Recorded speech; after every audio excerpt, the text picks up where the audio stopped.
Դուք հիշում եք, որ մի շաբաթ առաջ մենք Ստեփանավան էին գնացել եւ Գյուլագարակ, Կուրթան եւ Գարգար գյուղեր այցելության ժամանակ մեզ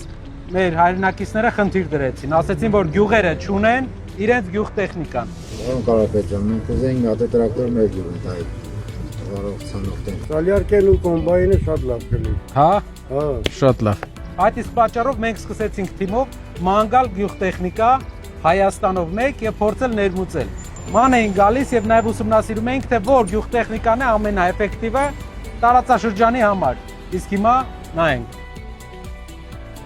Նախընտրեցինք այս կոմբայնը, քանի որ սա տարածաշրջանին ավելի մեր ռելիեֆին հարմարված կոմբայն է։ Կորուստը բավականին ցածր է, 1-ից 3% է կազմում հացահատիկի կորուստը ընդհանրապես, իսկ գիտեք մեր 5 կոմբայներով Հայաստանում հացահատիկի հունձի ժամանակ կորուստի տոկոսը կազմում է մոտավորապես 20+%։ Կոմբայնի շնորհիվ հացահատիկի գինը ինքնարժեքը բավականին կնվազի, ինչը կդարձնի մրցունակ տարածաշրջանի մեր գյուղացիների, ֆերմերների համար։ Շնորհակալություն ձեզ մեզ օգնելու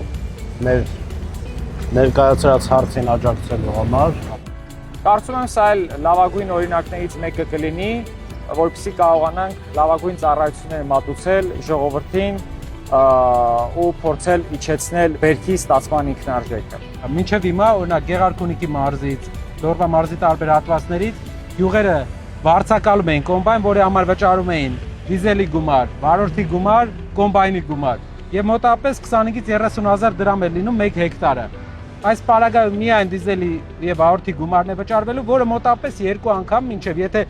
25-30 հազար դրամ էին առաջ վճարում հեկտարին, հիմա կվճարեն մինչև 15 հազար դրամ եւ նաեւ կորուստը բերքի ոչ թե 20% կլինի, այլ 1-2 մինչև 5%։ Այդ պարագայում գյուղացին 2 անգամ կշահի, մեկը որ մի հեկտարի քաղը կլինի էժան, 2-ից ավել անգամ, մեկը որ բերքի կորուստ չի ունենա։